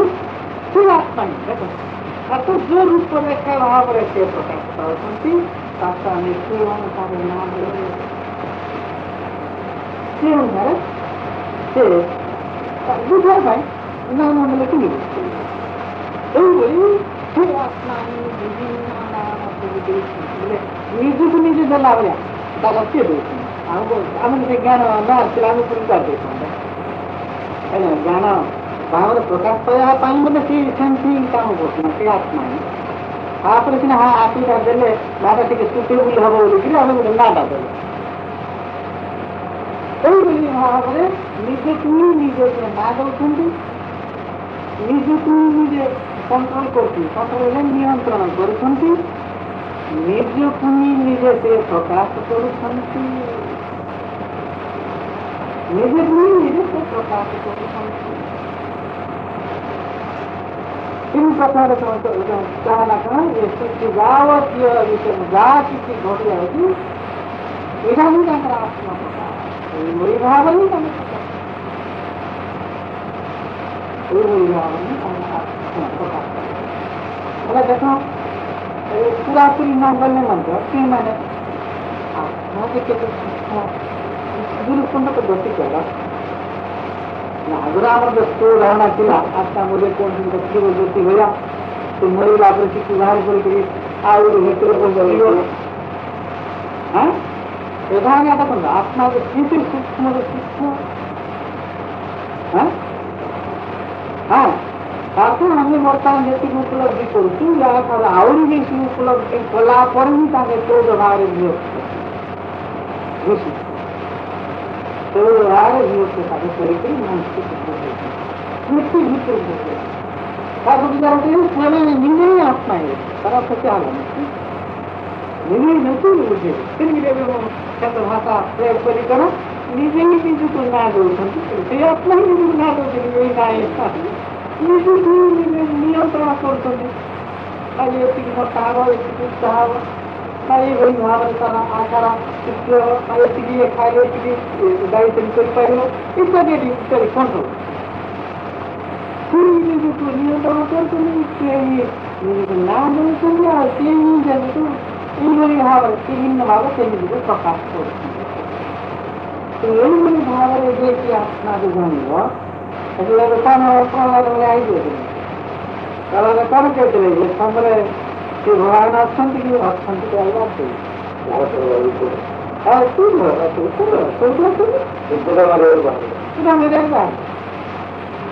ବାପାଙ୍କର ଯୋଉ ମନୋଭାବ ଥିଲା କଣ ବୋଧେ ଭଗବାନ ମୁକ୍ତ ଭଳି ଆସିବେ ନା କଣ ଗୀତାରେ ଥିଲେ, ପୁଣିଙ୍କର କ୍ରୋଧ ରୂପ ବାପାଙ୍କର ଆମର ମନୋଭାବ ଯେମିତି ସେଇଭଳିଆ ଦେଖାଦେବେ। ମଣିଷ ଭଳିଆ ରୂପ ଧାରଣ କରୁଛନ୍ତି, ଭୟଙ୍କର ରୂପ ସ୍ୱରୂପକୁ ବୁଝିବାକୁ ଭୟଙ୍କର କି ପାଇଲେ କରିବା ନା ସ୍ୱରୂପକୁ ବୁଝିବାକୁ ଭୟଙ୍କର ହିଁ ପାଇଲେ ସେଇଭଳିଆ ହିଁ ତାଙ୍କୁ ବାହାରିଯିବେ, ତାଙ୍କୁ ଧନ ଏଇଭଳି ଆତ୍ମତତ୍ଵ।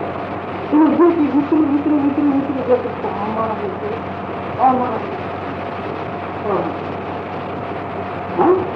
ଏତିକି ଆତ୍ମାର ସ୍ୱରୂପ ଭିତରେ କହିଲି, ସେଥିରେ ତମ ଜ୍ଞାନ ବଢ଼ି ବଢ଼ିଯିବ, ଆହୁରି ଜାଣିବ ରୁଚି ନାହିଁ ତ ଆହୁରି ଜାଣିବ ବହୁତ ଭଗବାନଙ୍କ ସମସ୍ତ କଥା ତେଣୁ ଆହୁରି ସାଧ୍ୟ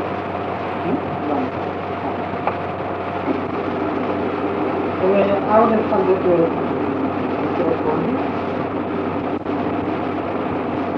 ମଣିଷ ଭିତରେ ନିଜ ମଣିଷ ସେ ଆତ୍ମା କିଭଳି ଭାବରେ କିଭଳି ଭାବରେ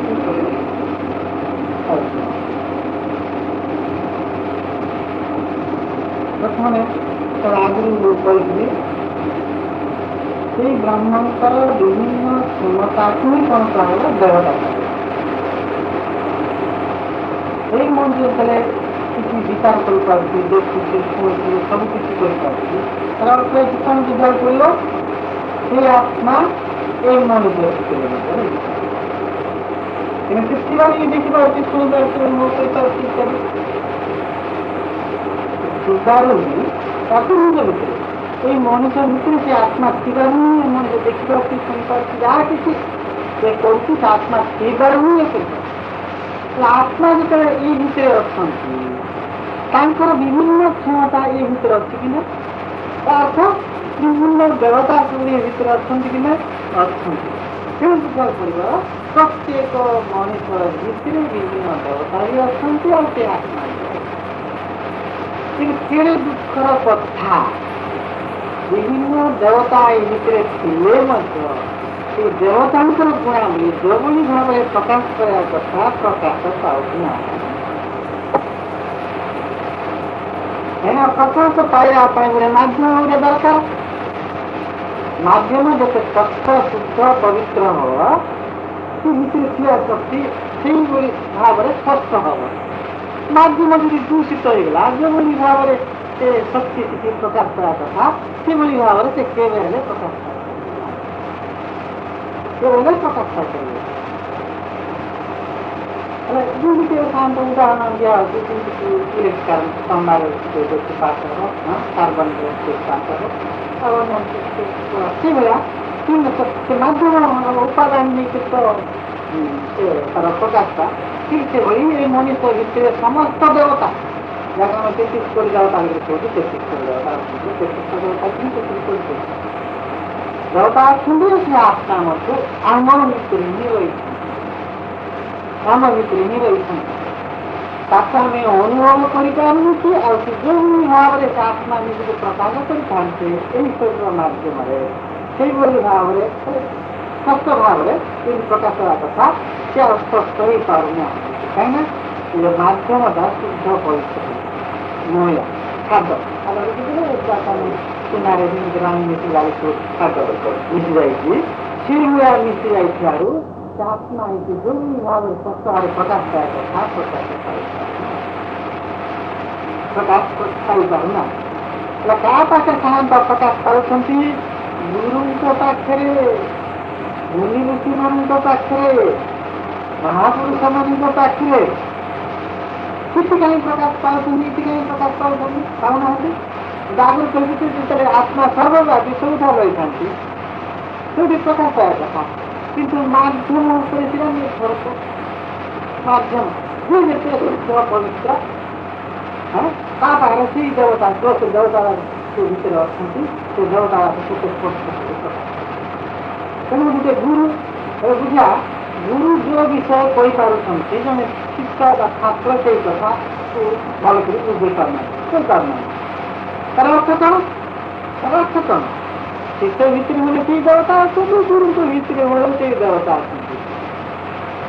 ଅର୍ଥାତ୍ ଗୁରୁଙ୍କର ଶରୀର, ମନ, ବୁଦ୍ଧି, ବିବେକ ସବୁ କିଛି ପବିତ୍ର ହେଇଛି। ବୁଝାନ୍ତୁ,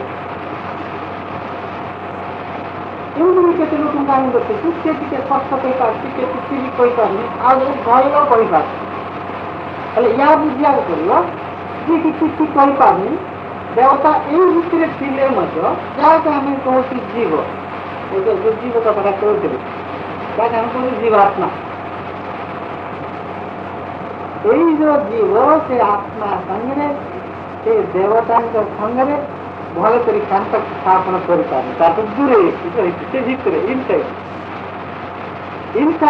ସେ ଦୂରେଇକି ରହିଛି। ସେମିତି ଦୂରେଇକି ରହିଲା ବେଳକୁ ତାଙ୍କ ଭିତରେ କିଛି ଯାଇନଥିବ, କେମିତି କହିବ? ଶୁଣାଣ ସତ, ନିଜ ଭିତରେ ଦେବତାଙ୍କ ଶୁଣାଣ ସତ, ଆତ୍ମା ତିଆର ସତ, କିନ୍ତୁ ତାକୁ ସେ ପ୍ରକାଶ କରିପାରୁନି। ତା ଭାବରେ ସେ ପ୍ରକାଶ ପାଉଛି। ଶୁଣ, ଆତ୍ମା ଭାବରେ ଯେମିତି ଯାହା ଦ୍ୱାରା କି ଶୁଣିପାରୁଛି, ଅନୁଭବ କରିପାରୁଛି, ଦେଖିପାରୁଛି, କିନ୍ତୁ ବାକି ଅନ୍ୟାନ୍ୟ ଯୋଉ କ୍ଷମତା ତା ଦ୍ୱାରା ପ୍ରକାଶ ପାଇବା କଥା, ସେ ମାଧ୍ୟମରେ ସେଟା ହୋଇଥାଏ। ହେଲେ ଏଇଠି ବୁଝିବାକୁ ପଡ଼ିବ, ତାକୁ ତାଠାରୁ ସେ ଦୂରେଇ ଯାଇଛି। ଯେମିତି ତାର ଗୋଟେ ଉଦାହରଣ, କୌଣସି ଲୋକର ପରିଚୟ ବିଷୟରେ ଯଦି ଆମେ ଭଲ ଭାବରେ ଜାଣିନଥିବା, ଆମେ ଯଦି କିଏ ଯଦି ପ୍ରଶ୍ନ କଲେ ଆମେ ତାକୁ କହିପାରୁଛେ କି ନାଇଁ ଆଜ୍ଞା ମୁଁ କିଛି ଜାଣିନି, ତା ସାଙ୍ଗେ ମୋର ଦେଖା ହେଇନି, କାହିଁ କେବେ ତ ମୋର ଦେଖା ହେଇନି, ଆଉ ଦୁନିଆ ମଧ୍ୟ କଥାବାର୍ତ୍ତା ନାହିଁ, ମୁଁ କେମିତି ତା ଭିତରେ କହିବି ବା କହିପାରିବି ବୋଲି ଆମେ କହୁଛେ। କିନ୍ତୁ ଯାହା ସାଙ୍ଗରେ ଆମେ ସାଙ୍ଗ ହେଇଥିବା, ତା ଭିତରେ ଆମେ ଟିକେ ସ୍ପଷ୍ଟ କହୁଛେ। ଠିକ୍ ସେଇଭଳି ଯୋଉ ଦେବତା ଆମେ ଏ ଶରୀର ଭିତରେ ରହିଛନ୍ତି, ତାଙ୍କ ସାଙ୍ଗରେ ଯିଏ ଯେତେ ସମ୍ପର୍କ ସ୍ଥାପନ କରିବ, ସମ୍ପର୍କ ସ୍ଥାପନ ହେଇଥିଲେ ଯିଏ ବି ଶୁଦ୍ଧ ପବିତ୍ର ହବ, ତାକୁ ସେତେ ସେ ନିକଟବର୍ତ୍ତୀ ହେଲା, ବା ସେତେ ବୁଝିପାରୁଛି, ତାକୁ ଜାଣିପାରୁଛି, ଆଉ ସେ ସ୍ପଷ୍ଟ ଭାବରେ ଅନୁଭବ କରିପାରୁଛି, ବୁଝିବାକୁ ପଡ଼ିବ। କିନ୍ତୁ ସିଏ ଯେତେ ନିକଟବର୍ତ୍ତୀ ହେଲା, ତାକୁ ସେତେ ସେ ସାଙ୍ଗ ହେଲା, ଆଉ ସାଙ୍ଗରେ ସେତେ ନିକଟ କହିବ। ତେଣୁକରି ମହାପୁରୁଷମାନେ ଶୁଦ୍ଧ ପବିତ୍ର ହୋଇଥିବାରୁ, ଦେବତାଙ୍କର ବିଷୟବସ୍ତୁ ସେମାନେ ଭଲ ଭାବରେ ଜାଣିଥିବାରୁ ସେମାନେ ତାକୁ ସ୍ପଷ୍ଟ ଭାବରେ କହିପାରେ, ଆଉ ଅନ୍ୟ ଜଣେ କହିପାରେ। ତା ଭିତରେ ସେ ଦେବତା ନ ଅଛି, ସେ ନିଜେ ମହିଳା ହେଇକି ରହିଛି, ତାପରେ ଲୋଭ, ମୋହ, କୂଟ, କପଟ ସବୁ ଯାକ ରହିଛି। ତାର ଜ୍ଞାନ ମଧ୍ୟ କମ୍, ତାର ଦୁର୍ଗୁଣ ମଧ୍ୟ ରହିଛି। ଜ୍ଞାନ କମ୍, ବୁଝିବାର ଆଣ୍ଡରଷ୍ଟାଣ୍ଡିଂ କରିବାର ଜ୍ଞାନ, ଆରେ ଦୁର୍ଗୁଣ ଗୁଡ଼ାକ ମାନେ ବେଶୀ। ତାର ତ ପୁରା ପୁରୀ ମହିଳାରେ ସେ ଭରପୁର। ଆଜି କେମିତି ତାକୁ ଆମେ ଦେଖିପାରିବ, ଅନୁଭବ କରିପାରିବ? ତେଣିକିରି ସେ ମୂର୍ତ୍ତିଟାକୁ ଦେବତାମାନେ ଥିଲେ ମଧ୍ୟ ତାକୁ ସେ ଅନୁଭବ କରିପାରୁନି। ତେଣିକିରି ସେ ଦେବତାମାନଙ୍କ ବିଷୟରେ ସେ କରିପାରୁନି। ଆହୁରି ମଧ୍ୟ ଜାଣିବା କଥା, ଦେବତାଙ୍କର ବିଷୟବସ୍ତୁ କେମିତି ସ୍ପଷ୍ଟ ଭାବରେ ପ୍ରକାଶ ପାଉଛି। ଗୁରୁ ଯେତେବେଳେ କହୁଛନ୍ତି, ଯେ କୌଣସି ଗୁରୁ ଯେତେବେଳେ କୌଣସି ଦେବତାଙ୍କର କଥା କହୁଛନ୍ତି, ଦେବତା ବି ବୁଝିବାନି ଦୁନିଆ ଆଉ ସେ କୌଣସି ଜ୍ଞାନର କଥା କହିଲେ, ଦୁନିଆ ଯାଉ ସଂସାରର ବିଷୟବସ୍ତୁ, ଖାଇବା ପିଇବା ବା ରହିବା ବିଷୟ କହିଲେ। ଏଠି ଆଗରୁ ମୁଁ ତୁମକୁ କହିଛି, ବିଭିନ୍ନ ଗୁଣାବଳୀ ଅନୁସାରେ ଦେବତାଙ୍କର ନାଁ ଦିଆହେଇଛି। ଯେତେବେଳେ ପୁରାପୁରି ଜ୍ଞାନର କଥା କୁହାଯାଏ, ଜ୍ଞାନର ଦେବତା ଦେବୀ ଆମେ ତାହା କହିଲେ ସରସ୍ୱତୀ। ଯେତେବେଳେ ଖାଇବା ପିଇବା, ଟଙ୍କା ପଇସା, ଏ ବିଷୟ ଯେତେବେଳେ କୁହାଯାଉଛି, ସେ ଦେବତା ତାହା କହିଲେ ଲକ୍ଷ୍ମୀ। ତେଣୁ ଗୁରୁ ଯେତେବେଳେ ଯୋଉ କଥା କହିଲେ ପୂଜା କରିବେ, ସେଇ ଦେବତାଙ୍କର କଥା ସେ କହୁଛନ୍ତି। ସେ ଦେବତାଙ୍କର ଭିତରେ ଯୋଉ ଦେବତା ଅଛନ୍ତି, ଯଦି ଖାଇବା ପିଇବା କଥା କହୁଛନ୍ତି, ପୂଜା ରଖିବେ ଲକ୍ଷ୍ମୀଙ୍କର କଥା ସେ କହୁଛନ୍ତି। ସେମିତି ଜ୍ଞାନର କଥା ଯଦି କହୁଛନ୍ତି, ପୂଜା ରଖିବେ ସରସ୍ୱତୀଙ୍କର କଥା କହୁଛନ୍ତି। ସେମିତି ଶକ୍ତିର କଥା କହୁଛନ୍ତି, ପୂଜା କହୁଛନ୍ତି, ସେ ଦୁର୍ଗାଙ୍କର କଥା କହୁଛନ୍ତି। ଦୁର୍ଗାଙ୍କର କଥା କହୁଛନ୍ତି ହେଲେ ଦୁର୍ଗାଙ୍କର ବିଷୟ ଭଲ ଭାବରେ ଜାଣିଛନ୍ତି, ଲକ୍ଷ୍ମୀଙ୍କ କଥାକୁ ଭଲ ଜାଣିଛନ୍ତି, ସରସ୍ୱତୀଙ୍କ କଥାକୁ ଭଲ ଭାବରେ ଜାଣିଛନ୍ତି, ଏମିତି ବୁଝିବାକୁ ପଡ଼ିବ। ତେଣୁ ତାକୁ ସେ ଏତେ ସ୍ପଷ୍ଟ କରିକି ଯଦି ଆହୁରି ଅତି ସ୍ପଷ୍ଟ ଭାବରେ କହିପାରିଲେ ବୁଝିବା କ'ଣ ଯେ ସେ ଦୁର୍ଗାଙ୍କୁ ଏ ଜାଣୁଛନ୍ତି, ଶୁଣୁଛନ୍ତି, ତେଣୁକରି ସେ ଯାହା ଦେଖିଲେ ଅନୁଭବ କଲେ ସେ କହିଲେ ଆଉ କହୁଛନ୍ତି ବୋଲିକି କହିଲେ ଟିକେ ଭୁଲ ହେଇଯିବ, ହେଲେ ତାର ମିଲ କମିଯିବ। କିନ୍ତୁ ସେଇ ଦେବତା ହିଁ ନିଜେ କହୁଛନ୍ତି ବୁଝିବାକୁ ଲକ୍ଷ୍ମୀଙ୍କର କଥା କହୁଛନ୍ତି କହିବା ଅର୍ଥ ବୁଝା ଲକ୍ଷ୍ମୀ ଲକ୍ଷ୍ମୀ କହୁଛନ୍ତି। ଲକ୍ଷ୍ମୀ କାହା ମାଧ୍ୟମରେ କହୁଛନ୍ତି? ଗୁରୁଙ୍କର ମାଧ୍ୟମରେ, ଗୁରୁଙ୍କର ଶରୀର ମାଧ୍ୟମରେ, ଗୁରୁଙ୍କର ଏ ପାଟି ମାଧ୍ୟମରେ, ଗୁରୁଙ୍କର ମନ ମାଧ୍ୟମରେ ସେଇ ଲକ୍ଷ୍ମୀ ନିଜେ ହିଁ ପ୍ରକାଶ ପାଉଛନ୍ତି। ନିଜେ ହିଁ ପ୍ରକାଶ ପାଉଛନ୍ତି। ଯୋଉ କଥା କୁହନ୍ତୁ ନା, ଜ୍ଞାନର କଥା କୁହନ୍ତୁ, ଲକ୍ଷ୍ମୀର କଥା କୁହନ୍ତୁ, ବା ବୁଦ୍ଧିର କଥା କହିଲେ ଗଣିତ, ସେମିତି ବୁଦ୍ଧିର କଥା କହୁଛନ୍ତି, ଗଣେଶ ହିଁ କିଛି କହୁଛନ୍ତି ସିଦ୍ଧାନ୍ତ। ଏଇସବୁ କଥାକୁ ବୁଝିବାକୁ ଯାଇକି ଅନେକ ସମୟରେ ଶାସ୍ତ୍ରରେ ମନେ ଲେଖା ହେଇଛି ସରସ୍ୱତୀଙ୍କର ବର ପାଇଲେ, ଲକ୍ଷ୍ମୀଙ୍କର ବର ପୁତ୍ର ଏସବୁ କହୁନି ପ୍ରଣାମ ଯେମିତି ବି ଲେଖା ହେଇଛି ନା। ସେଇ ଶକ୍ତି ପୂର୍ଣ୍ଣ ଭାବରେ ପ୍ରକାଶ କରେ। ତାକୁ ଏଇଭଳି ଭାବରେ ଅନୁଭବ କରିବାକୁ ପଡେ। ଏଇଭଳି କହୁ ଯଦି ଯୋଉ ମଣିଷ ଆତ୍ମାର କଥା କହିଲେ ତାକୁ ଆମେ କ'ଣ କହିବା? ତାଙ୍କର କଥା କରୁଛି ଗୋଟେ ଗୁଣର କଥା କହିଲେ, ଯୋଉଠି ଆତ୍ମାର କଥା କହିଲେ ସେଠି ତାକୁ ଆମେ କ'ଣ କରିବା? ଆତ୍ମା ନିଜେ ହିଁ ପୁରା ସେ ଗୁରୁଙ୍କର ମାଧ୍ୟମରେ ପ୍ରକାଶ କରେ। ଆତ୍ମା ନିଜେ ଯିଏକି ସୂକ୍ଷ୍ମରୁ ସୂକ୍ଷ୍ମ ଏଠି ସୂକ୍ଷ୍ମ, ଯିଏକି ସର୍ବବ୍ୟାପୀ, ଯିଏକି ସବୁଠି ରହିଛନ୍ତି, ସବୁ କିଛି ଯାହାଙ୍କ ଦ୍ୱାରା ହେଉଛି ସେ ନିଜେ ହିଁ ସେଠି ପ୍ରକାଶ ପାଇଯାଉଛି। ତା ମାଧ୍ୟମରେ ଗୁରୁଙ୍କ ମାଧ୍ୟମ, ଗୁରୁଙ୍କ ମାଧ୍ୟମ। ଏଇଭଳି ଯିଏକି ସେ ରହସ୍ୟ ଯାକୁ ଜାଣିବ ସେ ନିଶ୍ଚିତ ଭାବେ ଶୁଦ୍ଧ ପବିତ୍ର ହେଲେ ତ ଏସବୁ ପ୍ରକାଶ ପାଇବ ବୋଲି କହୁଥିଲେ। ଏଇ ରହସ୍ୟ ଯାକୁ ଯିଏ ଜାଣିବ ସେ ଶୁଦ୍ଧ ପବିତ୍ର ହୋଇଯିବ। ଆଉ ତା ପାଖରେ କ୍ଷମତା ସବୁ ପ୍ରକାଶ ପାଇବ ହିଁ ପାଇବ। ତାର ପ୍ରମାଣ କ'ଣ? ଦିନେ ଯିଏ ଶିଷ୍ୟ ଥିଲା ଗୁରୁଙ୍କ କଥା ଶୁଣୁ ଶୁଦ୍ଧ ପବିତ୍ର ହେଇ ଏମିତି ମୁଁ ଏବେ କହିଲି ସେସବୁ ଶୁଣିବା ଦ୍ୱାରା ଜାଣିବା ଦ୍ୱାରା ଦିନେ ତା ବାକ୍ୟ ପବିତ୍ରତା ପ୍ରକାଶ ପାଇବାକୁ ଯୋଉ କଥାଟା କହୁଥିଲି କିନ୍ତୁ ଯିଏକି ଗୁରୁଙ୍କର ଶରଣାଗତ ହେଇକି ଗୁରୁଙ୍କ ପାଖରେ ଏସବୁ କଥା ଶୁଣି କ'ଣ ବୁଝି ଏଇଭଳି ଭାବରେ ତାଙ୍କୁ ସବୁବେଳେ ରହିବ, ସେ ନିଶ୍ଚିତ ଭାବରେ ଶୁଦ୍ଧ ପବିତ୍ର ହେବାକୁ ବାଧ୍ୟ। ତା ପାଖରେ ସେଇ କ୍ଷମତା ପ୍ରକାଶ ପାଇବ, ତାଙ୍କ ଗୁରୁଙ୍କ ପାଖରେ ଯୋଉ କ୍ଷମତା ତା ପାଖରେ ବି ସେଇ ଏମିତି ସେ ଆତ୍ମା ସେ ଶିଷ୍ୟ ପାଖରେ ନିଜେ ସ୍ୱୟଂ ପ୍ରକାଶ ପାଇବ। ଗୁରୁଙ୍କ ପାଖରେ ପ୍ରକାଶ ପାଉଥିଲେ ବି ଶିଷ୍ୟ ପାଖରେ